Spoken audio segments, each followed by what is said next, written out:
Hello friends, ये रहा 2025 का पेपर जो कि वेरी मोस्ट टाइम भी पेपर है। इसमें से भी कुछ क्वेश्चन बैठ सकते हैं, सवालात बैठ सकते हैं, ऑब्जेक्टिव भी आ सकते हैं। इसलिए ये सॉल्यूशन सही थे, आप इसको एक बार पढ़ लें। जो ब्लैक से टिक कर रखे हैं वही इसका आंसर है।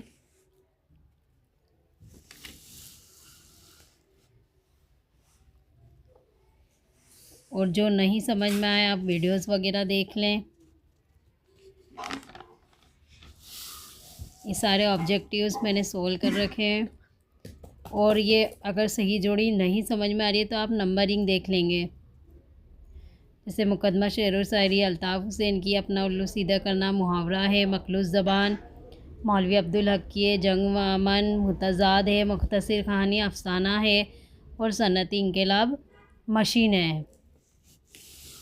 उसके बाद ये वन वर्ड के भी आंसर है और कुछ आंसर मैंने लिख दिए, बट ये 2 नंबर में आए हुए सवालात को आपको थोड़ा डिटेल में लिखना पड़ेगा।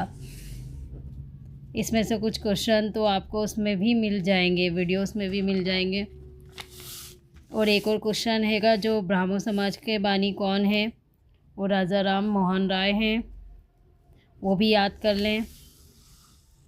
और जो मैंने वीडियोस नहीं डाली है तो वो वाले सब चैप्टर वगैरह आप याद से पढ़ लें। इसमें से वाहिद जमा मुतज़ाद ये सब भी वेरी मोस्ट IMP है, जो आपके सिलेबस में भी आए हुए हों, उसको भी एक आध बार आप पढ़ लें।